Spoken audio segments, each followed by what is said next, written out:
예수님이 6월절이 가까울 때에 예루살렘에 올라가셨습니다. 그런데 예수님은 예루살렘 성전을 이제 보시면서 이 성전을 헐어버리라 이렇게 말씀을 하십니다. 그리고 사흘 동안에 내가 일으키겠다, 이런 참 뜻밖의 말씀을 하셨습니다. 왜 이런 말씀을 하셨을까요? 예수님이 성전에 가서 보시니까 성전 안에서 소, 양, 비둘기 파는 사람들, 또 돈 바꾸는 사람들이 있었습니다. 예수님이 이것을 보시고 노끈으로 채찍을 만들어서 양과 소를 다 내쫓았어요. 돈 바꾸는 사람들의 그 돈을 다 쏟아버리고 상을 뒤엎으셨다 그랬습니다. 성전 안이라고 했지만은 이거는 건물 내부를 말하는 게 아닙니다. 이방인의 뜰을 의미합니다. 이방인들이 들어올 수 있는 장소가 여기까지입니다. 성전에는 이제 여러 그 구역이 있는데 여인의 뜰도 있고 이방인의 뜰도 있고 다 이렇게 구역이 나뉘어 있어요. 이방인의 뜰, 아마도 여기서 이 공간을 시장바닥으로 만들었다, 이렇게 이제 보는 것입니다. 예수님은 내 아버지의 집으로 장사하는 집을 만들지 말라고 하셨습니다. 그러자 유대인들이 내가 이런 일을 행하는데 도대체 무슨 표적을 보여주겠느냐, 이 말은 뭐냐면요, 내가 이렇게 성전에 와서 다 내쫓고 뒤엎고 이렇게 하는데 도대체 이게 누구 권위로 혹은 누구 권한으로 하는 건지 증거를 한번 보이라는 것입니다. 이에 예수님은 이 성전을 헐어라, 내가 사흘 동안에 일으키리라, 이렇게 이제 말씀을 하십니다. 자, 오늘 종교개혁주일로 보내면서 이 말씀의 의미를 좀 살펴보려고 합니다. 당시로서는 대단히 극단적이라고 할 정도로 예수님의 이 말씀은 개혁적인 말씀이라고 볼 수가 있습니다. 이 성전을 헐라고 하는 의미, 이게 무엇일까요? 자, 성전은 하나님의 임재의 상징입니다. 그러니까 두 가지 의미의 성전이 있습니다. 장사를 했던 곳, 소위 이방인의 뜰을 포함해서 성전 구역 전체를 가리킬 때도 이제 성전이라 말하는데, 이걸 원문에서는 히에론이라는 단어를 사용합니다. 그것은 성전 전체를 아울러서 이제 다 표현한 말입니다. 예수님께서 이 성전을 헐라고 했을 때 이 성전은 이와 좀 다릅니다. 이때 말씀하신 성전이라는 용어는 나오스란 말이고, 앞에서 이 성전에 들어갔다, 성전 전체를 아우른 말은 히에론이라고 합니다. 이 히에론이라는 말은 지성소를 원래 지칭할 때 쓰는 용어입니다. 하나님이 임재하는 장소가 바로 성전에서도 지성소죠. 이거 나오스라고 합니다.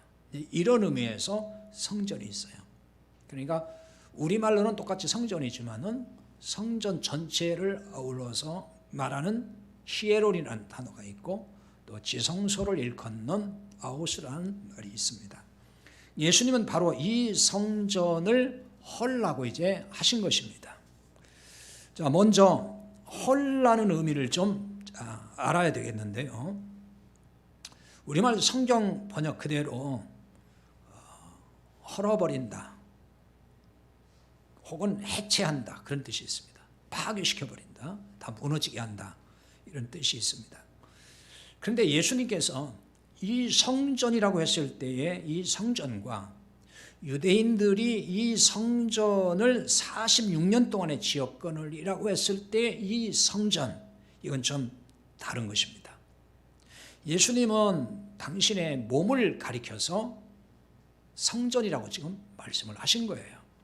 하지만 유대인들은 예루살렘 그 성전, 눈에 보이는 그 성전을 보고서 지칭을 한 것입니다. 그래서 이 사도 요한은 오늘 본문 21절에서 예수는 성전된 자기 육체를 가리켜 말씀하신 것이라 이렇게 부언 설명을 하고 있습니다.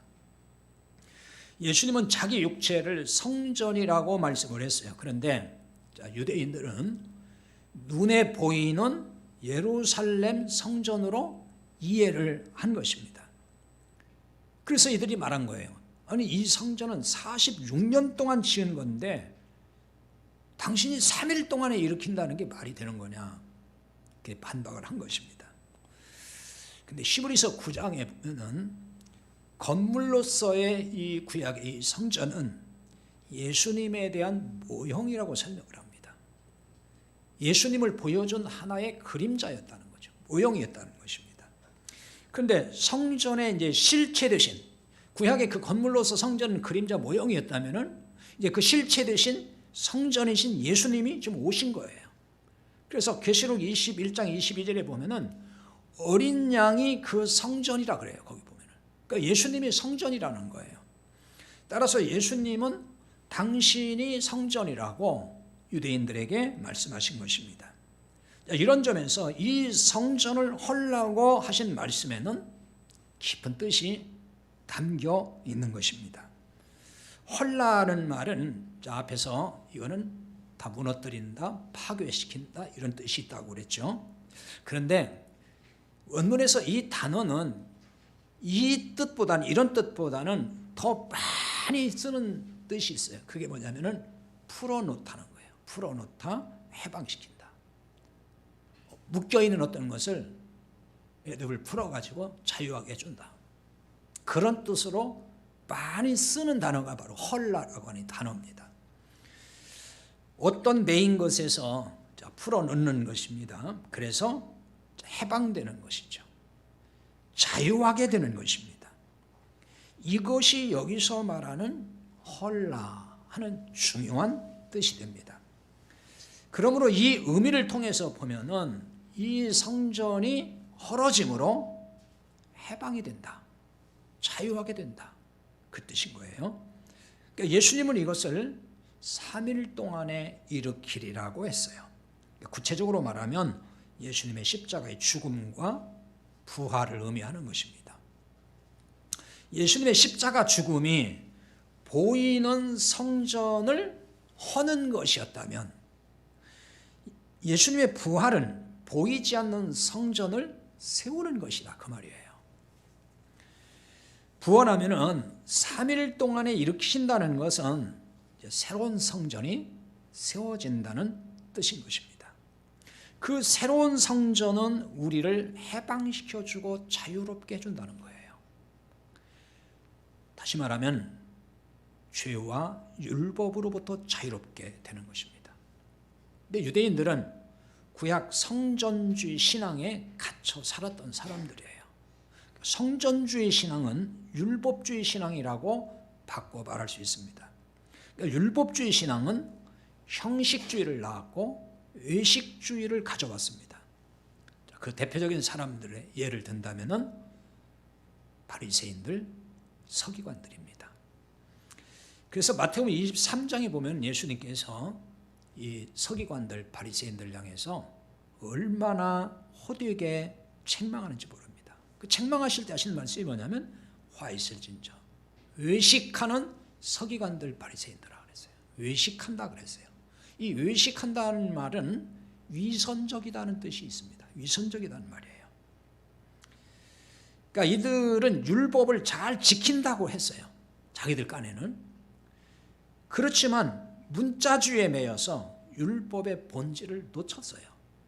그러니까 율법의 본질인 알맹이는 없고 껍질만 붙들고 신앙생활을 했던 사람들입니다.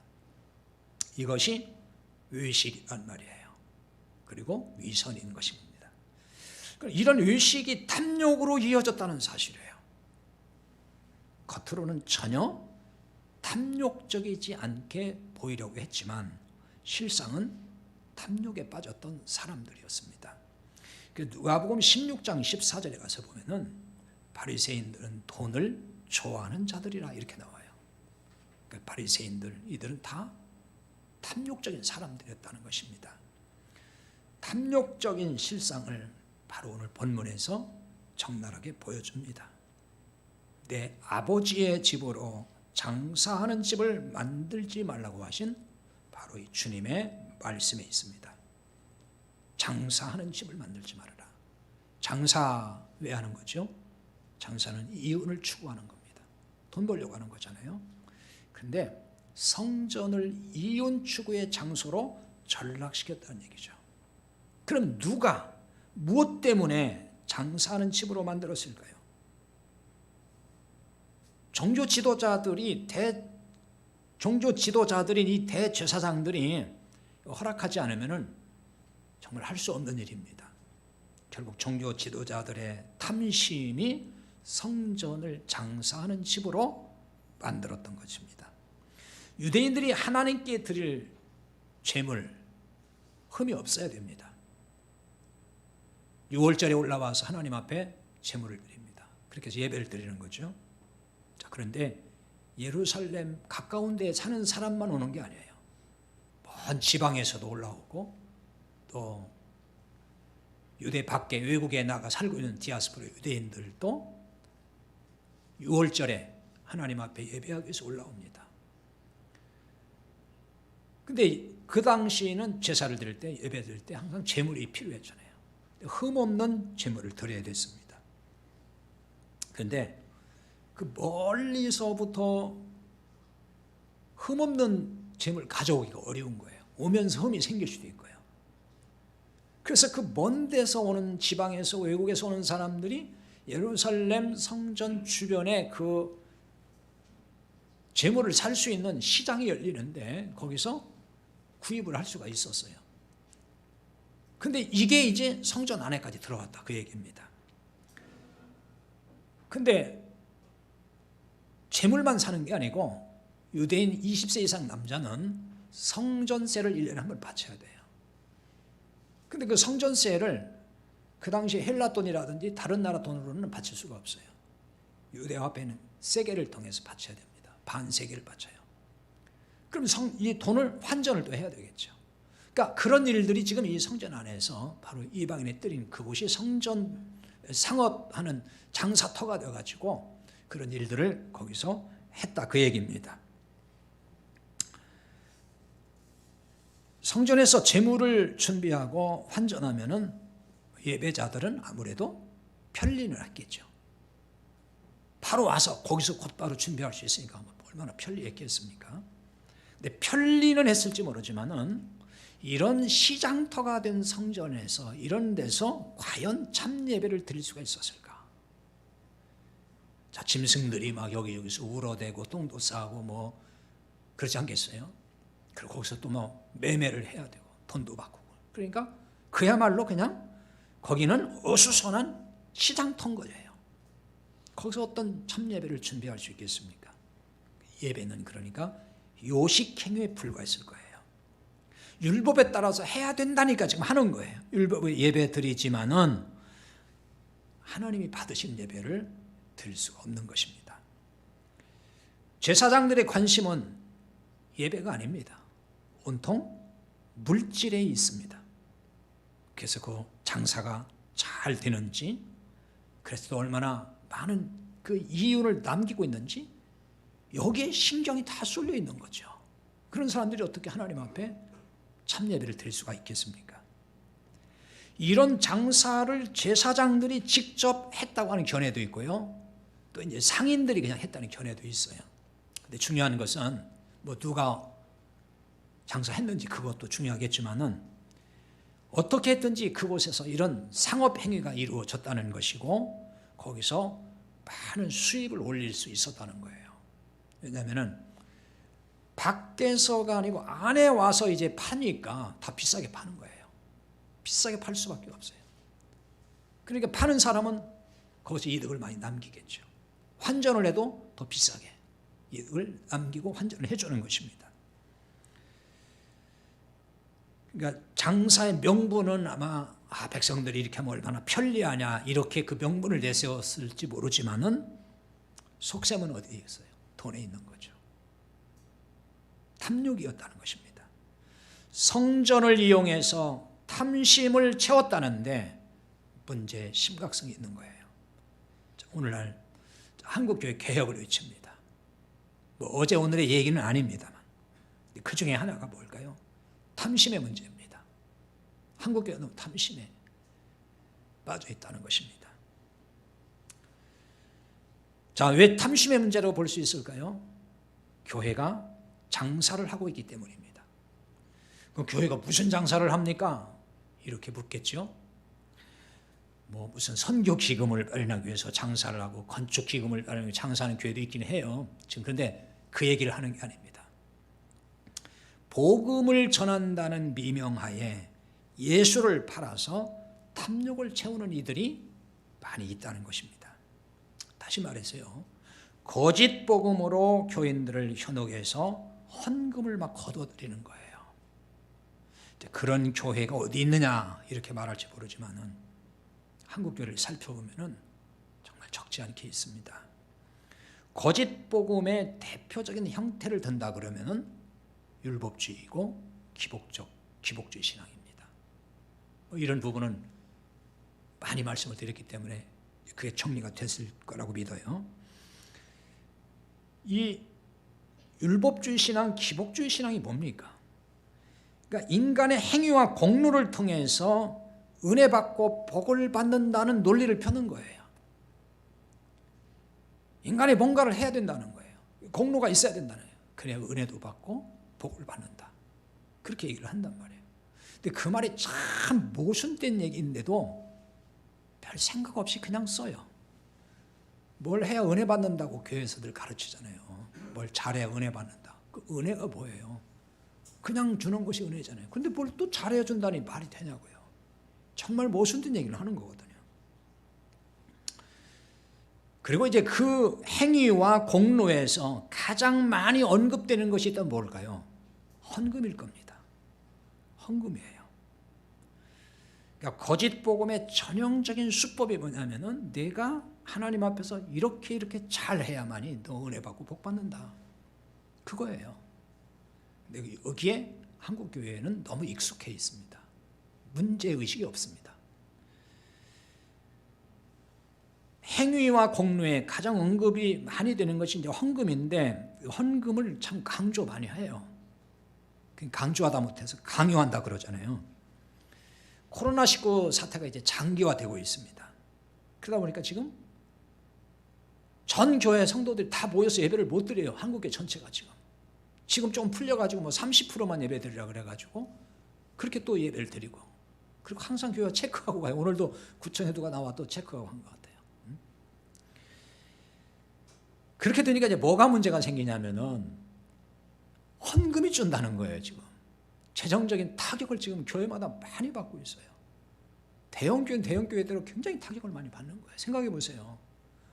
10,000명이 모이는 대형교회가 30%면 몇 명이에요? 3,000명인가요? 그럼 나머지 7,000명이 못 모이는 거잖아요. 그럼 그 사람들이 와서 헌금을 해야 되는데 그럼 온라인으로 다 하냐? 안 하거든요. 그러니까 헌금에 굉장한 타격을 받는 것이 현실이라는 거예요. 그러니까 대형교회는 대형교회대로 지금 어려워졌고 작은 교회는 또 작은 교회대로 또 어려운 거예요. 지금 그 헌금이 이렇게 줄고 타격을 받게 되니까 헌금을 또 이제 막 강요하고 막 강조하고 이렇게 하기 시작했다는 얘기를 제가 듣고 있습니다. 한편 이해가 되죠. 야, 교회가 얼마나 어려우면 저럴까 지금.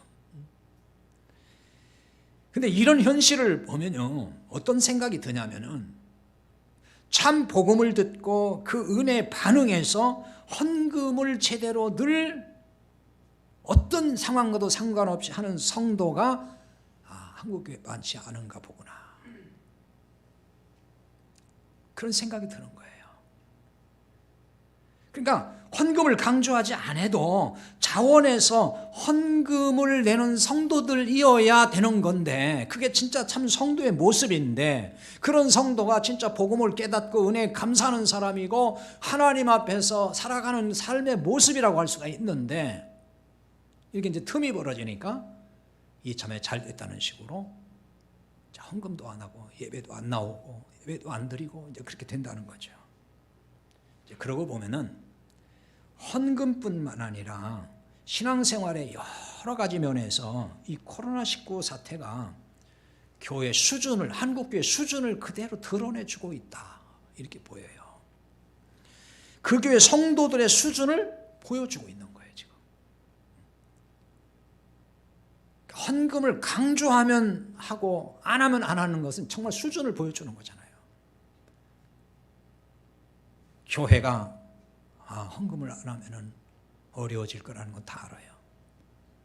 안 모이니까 아무래도 헌금 줄겠구나. 그럼 교회도 타격을 받겠구나. 성숙한 신자고 생각 있는 사람 같으면 다 생각을 해요. 그래서 예배당에 못 나와도 온라인상으로라도 헌금을 하거든요. 그러니까 우리 교회 성도들은 그래도 잘 한다고 제가 알고 있습니다만은, 어떤 권사님들은 뭐 정말 어려운 중에도 교회가 어려울 텐데 헌금해야지 뭐 이렇게 하면서 막 헌금을 하신다는 거예요. 그게 그래도 교회를 생각하는 사람들이잖아요. 그러니까 코로나19 이 사태가 어떻게 보면은 참 신앙의 모습이 있는가 없는가를 그대로 이렇게 보여주는 하나의 그 시금석 같이 되고 있다는 거죠. 그 자체가. 거짓 복음으로 교인들의 마음을 선동해서 헌금을 내게 하는 교회들이 있습니다. 자, 이런 경우는 탐심의 발로라고 할 수가 있어요. 거짓 복음이라는 것은 탐심을 자극하는 특징이 있기 때문입니다. 탐심은 일부 대형교회 목회자들의 문제라고 말할지도 몰라요. 그러나 꼭 그렇지만은 않습니다. 그러니까 대부분의 교회는 재정 형편이 어렵습니다. 이게 한국교회 현실이에요. 대부분은 다 어려워요. 얘기 들어보면. 좋은 교회가 많지 않습니다. 그러니까 이렇게 어려운 교회 목회자들에게는 이 탐심의 문제가 그냥 상관없는 얘기, 무관한 얘기로 들릴 수가 있어요. 그러나 이 탐심의 문제는 교회 규모와 재정 능력과 상관이 없습니다. 그러니까 참 복음을 전하지 않는 목회자라면 누구나 탐심에 빠질 가능성이 높은 거예요. 겉으로는 욕심이 없어 보여도 실제는 탐욕적일 수 있다는 것입니다. 때문에 참 복음을 모르면 예수를 팔아서 이득을 챙기는 장사꾼이 될 확률이 높은 것입니다. 안타깝지만 현실을 보면은 이런 목회자들과 교회가 의외로 참 많다는 것입니다. 율법주의 신앙, 기복주의 신앙이 대세를 이루고 있다는 것이 바로 이런 것을 반증하는 거예요. 그러다 보니까 교인들도 덩달아 탐욕적이 됩니다. 교인들도 복음을 제대로 모르면 탐욕을 부릴 가능성이 매우 높은 거예요. 이게 인간의 본성이거든요, 사실은. 그러니까 복음으로 변화 안 되면은 인간은 다 탐욕적일 수밖에 없어요, 솔직히 말하면. 그러니까 실제로 탐욕적인 교인들이 한국 교회에 참 많아요. 얼마나 많은지 몰라요. 요즘에 뭐 언론을 지금 다 도배하고 있다시피 한 사건이 하나 있죠. 나임 사태라고 하나요? 참 시끄러운데 거기 지금 중심에 있는 사람이 뭐 김봉현이라는 사람인가요? 갑자기 말이죠. 저에게 이런 생각이 딱 드는 거예요. 이 사람이 종교가 뭘까? 그게 궁금해지더라고요. 그래서 막 뒤져봤어요. 그랬더니 신문에 뭐라고 나왔냐면 이 사람은 절실한 기독교인 이렇게 나오는 거예요. 제가 막 가슴이 무너지더라고요. 혹시나 했는데 이게 진짜 역시나가 되어버린 거예요. 저는 이런 것은 기독교인이 관련이 안 되기를 바랬던 거예요. 그래서 혹시도 모른다 해서 한번 검색을 쭉 해봤더니 이미 보도에 나왔더라고요. 절실한 기독교인인데 매 주일마다 그 부사장하고 교회에서 늘 만났고 그 부사장 교회 안 나갔던가 봐요 아마. 그 사람들 성경책도 사줬다. 뭐 그런 것도 기록이 나와 있고 또 이 사람은 평소에 술을 마시는 사람이래요. 그런데 고급 유흥지점에서 새벽까지 술자리를 가지다가 동이 틀 때쯤 되면 교회로 달려간다는 거예요. 그러니까 언론에 뭐라고 표현을 했냐면 참 기이한 형태다 그랬어요. 이해가 안 된다는 얘기죠. 자, 이런 걸 보면서 마음이 또 이렇게 무너지는 듯한 느낌이 다 오는 거예요. 왜 한국 교인들이 꼭 무슨 큰 사건 중심에 항상 들어가 있는 것일까? 이 사건도 결국 뭐예요? 한마디로 하면 탐심이잖아요. 탐욕에서 나온 이 사태잖아요, 지금.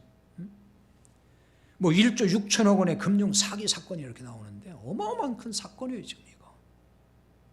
다 탐욕이고. 거기서 지금 손해보고 억울하게 당한 사람이 또 얼마나 많습니까? 근데 그 사람이 기독교인이라는 거. 정말 가슴 아픈 얘기예요. 근데 알고 보면은 꼭 이 사람만 그랬을까? 그런 유의 사람들이, 기독교인이 참 많다는 거예요, 한국교회 지금. 오늘의 한국교회가 비난받고 지탄받는 중요한 이유 중에 하나는 탐심이에요. 부인할 수가 없어요.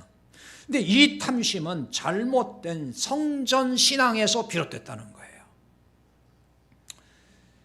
잘못된 성전신앙이란 보이는 건물을 성전이라고 믿는 겁니다.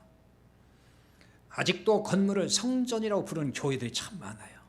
그래서 하나님의 집이라고 얘기를 해요. 거룩한 하나님 집이다. 대부분의 대형 교회들이 다 그렇게 합니다. 뭐 다라고는 볼 수 없지만 대부분의 대형 교회들은 다 자기네 웅장한 건물을 보고서 성전이라 그렇게 얘기해요. 성전을 짓는다 그러고 다 그렇게 얘기하죠. 성전 신앙과 탐심이 무슨 상관이 있다는 것일까요? 아무 상관없는 것처럼 보이죠. 건물을 성전이라고 믿는 것은 율법주의 신앙이기 때문에 그런 것입니다. 왜 이게 율법주의 신앙이냐? 만약에 이렇게 반문한다 그러면 그 사람은 정말 복음을 모르는 사람이에요. 복음을 모르면 그렇게 말할 수밖에 없어요. 앞에서 구약의 성전은 무엇의 모형이라고 했죠? 예수 그리스도를 모형한 것이고 예수 그리스도의 그림자라 그랬어요. 근데 그 실체 되신 예수님이 오셨단 말이에요. 그래서 예수님이 이 성전을 헐라는 것은 예수님의 십자가 죽음을 통해서 구약의 이제 그 건물로서의 성전 이거 다 헐어버렸다는 얘기예요. 무너지겠다는 거예요. 폐지시켰다는 것입니다. 그리고 이제 성전된 예수님이 오셨어요. 새로운 성전 시대가 열렸다는 얘기입니다. 그러니까 이거를 모르면은 복음을 모르는 거잖아요. 왜냐하면 예수님의 십자가 사건을 통해서 구약의 성전을 폐지시킨 건데 여전히 구약 성전주의에 빠져가지고 건물을 가지고 이게 성전 그러면은 그러니까 십자가 사건을 아직 다 이해를 못했다는 것이 된단 말이에요. 그러니까 뭘 모른다는 거죠? 복음을 모른다고 말을 하는 거예요. 사람들은 다 나 예수 믿어 그러니까 나 복음 알아 이렇게 얘기하는데 그건 말이 안 되는 얘기예요. 그거 한다고 복음 아는 게 아니란 말이에요. 예수님의 십자가 사건에 함유되어 있는 거기에 포함되어 있는 엄청난 것들이 많아요. 그거 못 깨달으면서 나 예수 믿어요. 그러니까 나 복음 알아요. 십자가 믿으면 되죠. 뭐 그러니까 구원받는다면 이걸 가지고 나 복음 안다고 말하면 안 된단 말입니다. 자, 예수님이 부활 승천하셔서 예수님을 대신해서 성령을 보내주셨습니다. 그러므로 성령이 구원받은 성도들에게 임해서 이제 성도가 성전이 된 것입니다. 고린도전서 3장 16절에 그렇게 말씀하잖아요. 너희가 하나님의 성전인 것과 하나님의 성령이 너희 안에 계시는 거 알지 못하느냐. 너희가 성전이라는 거예요. 우리가 성전이라는 거예요. 구원받은 성도가 성전이라는 말이에요. 하나님의 성령이 우리 안에 계심으로 이제 성전이 됐어요. 건물로서의 성전에서 이제는 구원받은 우리가 성전이 된 것입니다. 또는 교회 공동체가 성전이에요. 건물이 아니고 공동체가. 그게 에베소 2장 21절에 나오는 말씀이에요. 때문에 건물을 성전이라고 믿으면 구약의 율법주의 신앙이라고 하는 거예요. 말씀드린 대로 예수님의 십자가 사건을 이건 부정하는 것이 돼요. 이거 무서운 불신앙이에요. 사실은 몰라서 그렇지. 그러니까 못 깨달으니까 그 생각이 없는 거지. 복음을 제대로 알고 보면은 예수님의 십자가 사건 부정하는 거 똑같은 거예요. 왜? 그걸 통해서 율법을 다 이루셨잖아요. 그러니까 율법을 이뤘다는 것은 성전 다 폐지하고 똑같은 얘기인 거예요. 하지만 한국교회는 여전히 성전주의, 율법주의를 대수롭지 않게 여기는 정말 괴이한 현상을 보이고 있어요. 이거 보통 문제가 심각한 게 아닌데도 문제의식이 별로 없어요. 뭐가 어때? 이런 식이에요. 그래서 복음을 모른다는 얘기를 제가 늘 하는 거예요. 그러면 성전과 탐심은 어떤 상관이 있다는 것일까요? 건물을 성전이라고 믿는 것은 율법 아래 있다는 것과 같습니다. 그러니까 율법 아래 있으면 이게 율법주의 신앙인 거예요. 자, 율법주의 신앙은 행함으로 복을 받는다고 주장하는 특징이 있습니다. 뭘 잘 해야 된다는 거예요. 믿음으로 한다는 게 아니에요. 그냥 행함으로 해야 된다는 거예요. 이 복은 다 뭐죠? 그렇게 해서 받는 복은 뭘 말하는 겁니까? 이 세상에서 잘 먹고 잘 사는 것이 소위 물질의 복이에요. 다 그거예요. 그래서 율법주의는 이런 세상 복에 욕심을 내게 만들고 탐심에 빠지게 만들어요. 결국은 율법주의 신앙은 복을 받으려면 뭔가를 열심히 해야 된다, 이렇게 얘기하는 거예요. 이게 율법주의 신앙입니다. 그래서 막 예배도 열심히 드려야 되고, 기도도 열심히 해야 되고, 헌금도 열심히 해야 되고, 막 봉사도 열심히 해야 되고, 헌신도 열심히 해야 된다는 거예요. 이렇게 얘기하면 그럼 열심히 하지 말라는 거예요? 하지 말아야 돼요. 문제는 아무리 열심히 해도 자기가 원하는 복을 다 받나요? 다 받아요? 다 못 받잖아요. 아무리 열심히 해도 원하는 복을 다 받는 사람 어디 있어요? 다 부자 되고 다 건강하고 다 출세하고 성공하고 다 그래요? 그렇지 않잖아요. 때문에 이제 어떤 생각이 드냐면, 또 그리고 교회에서 어떤 마음을 자꾸 넣어주냐면은 아직 당신이 기도가 부족하다는 거예요.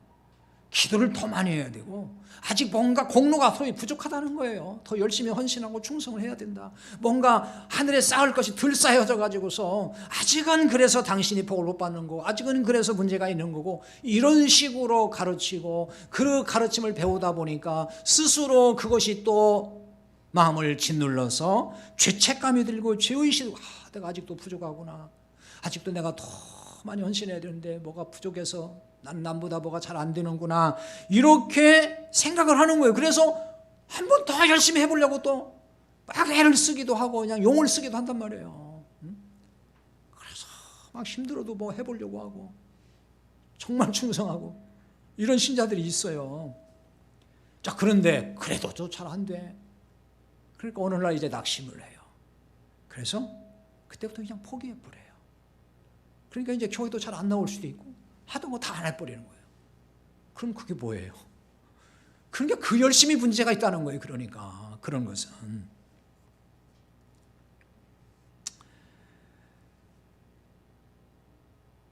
자, 이런 노력은 고행입니다. 고행에 불과한 거예요. 하지 않아도 될 고행인 것입니다. 죄책감을 가질 필요가 없어요. 그런데 죄의식으로 마음이 무거워요. 더 많이 해야 된다는 중압감이 옵니다. 그러니까 자유가 있겠습니까? 억압되어 있는데 자유를 잃어버린 것입니다. 예수님은 성전된 당신의 죽음으로 이런 무거운 짐에서 우리를 자유롭게 해주셨다는 거예요. 그러니까 이 성전을 헐라해서, 이 헐라는 해방시키다는 뜻이 있다. 해방을 준다, 이런 뜻이라고 아까 말씀드렸습니다. 이것이 이 헐라란 뜻에서, 그 단어의 뜻에서 가장 많이 쓰이는 단어예요. 그러니까 십자가 죽음이 복받기 위해서 내가 열심히 해야 하는 무거운 짐에서 우리를 해방시켰다, 그 얘기입니다. 그런데 자꾸 내가 무거운 짐을 나홀로 지고 막 견디다 못해 쓰러질 때 막 이러면서 뭔가 자기가 다 열심히 해서 얻으려고 하는 거예요. 자꾸만. 종교개혁은 참 자유를 얻게 하는 복음으로 돌아가는 운동이었습니다. 그래서 종교개혁자들이 외친 세 가지가 있죠. 오직 은혜, 오직 믿음, 오직 성경. 그러니까 오직 은혜라고 하는 이 한 가지의 사실은 많은 것이 포함되어 있어요. 자, 은혜가 뭐라는 건 다 알잖아요. 자격 안 되는데 주는 거예요, 하나님이. 공로가 없어도. 근데 왜 오직 은혜를 종교개혁자 얘기를 했을까요? 중세교회가 계속 자격을 얘기한 거예요. 네가 구원받으려면, 네가 복받으려면 이렇게 공로 쌓아서 자격을 갖춰가라. 계속 그렇게 얘기를 한 거예요. 죄사함 받으려도 네가 공로가 있어야 된다, 이런 거예요. 그러니까 중세교회가 얼마나 교인들을 율법으로 억압하고 무거운 짐을 지워졌는지를 알 수가 있어요. 정말 말할 수 없는 온갖 문제들이 있었습니다. 그러니까 반복음적인 성전주의 신앙을 주입을 해서 교인들을 노예로 만들었어요. 그러니까 지금도 천주교는 성당 그러잖아요. 성당. 성전 개념이 그러니까. 여전히 거기는 성전 개념인 거예요. 그러니까 구약의 율법 아래 있는 사람들인 거예요, 사실은. 근데 그 사람들은 또 그걸 인정하지 않죠. 중세교회가 부패했다고 해서 신앙생활에 열심이 없었다는 얘기가 아닙니다. 중세교회 교인들은 종교적 열정과 열심은 정말 대단했어요. 그 열심의 근거가 뭐였을까요? 율법주의 특징인 공로주의 신앙에 있었던 거예요. 그러니까 열심을 내게 하려면 이 방법이 특효약이에요, 사실은. 그러니까 한국교회 열심 내는 거 이거예요. 네가 열심히 공로를 쌓으면 하나님 복 준다, 그거잖아요. 계속 그거 얘기를 하는 거잖아요. 그러니까 열심을 내는 거예요. 중세교회가 딱 그랬던 거예요. 구원을 받고 복을 받으려면 이 땅에서 공적을 쌓아야 된다고 가르친 거예요. 죄를 용서받으려면 헌금도 해야 되고 고행을 해야 된다. 거기서 나온 게 면죄부잖아요. 그러니까 헌금해야, 돈 내야 죄도 용서받는다는 거예요. 그리고 죄의 경중에 따라서는 고행을 하게 만들었어요. 그래야 죄 사함 받는다는 거예요. 그러니까 이건 뭐 복음이 아니잖아요. 율법 아래 있는 사람들을 만들어버린 거예요. 종교 노예로 만드는 거예요. 근데 중세교회의 반복음적인 이런 행태가 오늘의 한국교회 모습과 닮지 않았습니까? 축복과 저주의 논리를 교묘하게 이용을 해서 그걸 사용해서 한국교회도 열심을 부추긴다고요. 그래서 열심 내게 만드는 거예요. 희생과 헌신을 강요하죠. 그러니까 열심 내는 교인들이 참 많습니다. 그러면 이런 교인들을 보고서 보통 이제 믿음이 좋다고 얘기를 하죠. 열심은 냅니다. 근데 자유함이 없어요. 겉보기에는 무척 자유하게 보이죠? 근데 실상은 영적 자유함이 없습니다. 영적 자유함이 없기 때문에 물질에서도 자유하지 못합니다. 왜 이렇게 되는 것일까요? 내가 성령의 성전이 아니기 때문에 그런 거예요. 내가 성전되지 않고 건물이라는 이 성전 안에 갇혀 있으면 자유할 수가 없어요. 율법 안에 갇힌 거라 그 말입니다. 성령이 임한 사람은 성전이 된다고 그랬죠? 성전이 되면은 자유함을 누리게 됩니다. 자, 왜 그런지 보세요. 요한복음 14장 17절에 보면은 성령은 진리의 영이라 그랬어요. 예수님이 또 요한복음 8장 32절에서 진리는 우리를 자유롭게 한다 그랬어요. 그럼 연결해 보면 뭐죠? 성령은 진리의 영이에요. 진리는 우리를 자유롭게 해요. 그러면 성령이 내 안에 들어왔습니다. 오셨습니다. 그럼 우리 안에서 나를 자유롭게 하겠어요? 얽매이게 하겠어요? 올가매겠습니까? 자유롭게 할 게 아닙니까? 우리에게 자유를 주는 거예요. 그러니까 죄와 율법에서 자유롭게 해요. 세상 욕심에서 자유롭게 합니다. 물질의 탐욕에서도 자유롭게 해주는 거예요. 그게 성전된 사람이에요. 종교개혁주의를 보내면서 우리는 성전이 된 것일까? 이거 진단을 해봐야 됩니다. 그러니까 우리 공동체는 참 성전으로 세워지고 있을까? 이거 생각을 해야 돼요. 성전이 되면은 참 자유함이 있습니다. 여러분에게 참 자유함이 있습니까? 축복과 저주란 두려움에서 교회 나오고 헌금을 한다 그러면 이건 자유하지 못한 것입니다. 직분이란 굴레에 매여서 교회 나오고 있다면 역시 자유하지 못한 것입니다. 이것저것 다 귀찮아요. 내 마음대로 하겠어요. 나 건들지 말아요. 그 또한 마찬가지예요. 그도 자유함이 없는 거예요. 성전이 된 사람은 신앙생활을 자유하게 합니다. 오해하지 말아야 됩니다. 방종한다는 얘기가 아니에요. 이 자유함에서 나오는 열심이 있어요. 이게 진짜 열심인 거예요. 율법 아래서 내는 열심이 이게 열심이 아니에요. 진짜 열심이 아니에요. 힘들어지고 어려워지면 나중에 그냥 다 내팽개쳐요. 성령이 내 안에 계심으로 성전된 사람, 자유함 속에서 하나님의 은혜에 감격해서 기뻐서 열심 내는 거, 그게 진짜 열심인 것입니다. 이 열심이 필요한 거예요. 예배 생활을 하든 헌금 생활하든지 헌신과 섬김 생활하든지 모두가 이게 자유함에서예요. 그러니까 뭐가 있죠? 기쁜 거예요. 그게 즐거움인 거예요. 그런데 자유함에서 하지 않는 건 억지로 하는 것이고, 억지로 하는 사람은 다 율법 아래 있는 것이 돼요. 그러니까 하면서도 불평하고 찌든거리고 힘들어하고 이렇게 되는 것입니다. 자, 진정한 자유를 주고 자유롭게 하는 성전 공동체로 세워가는 것, 이것이 이 시대의 개혁이 아닐까요?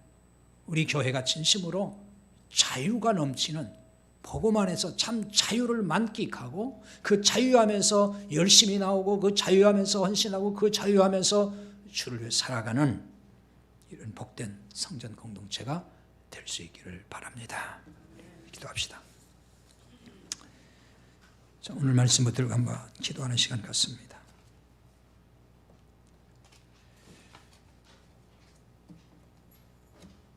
종교개혁주의를 오늘 지키면서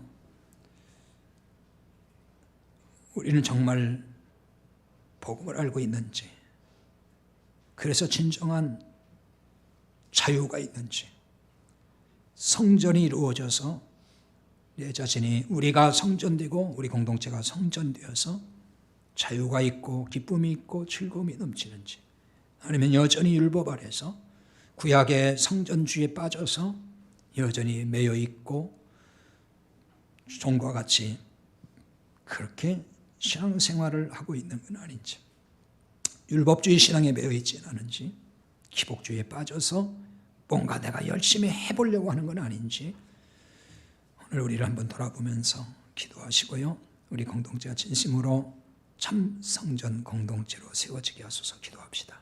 하나님 아버지, 은혜와 사랑을 감사합니다.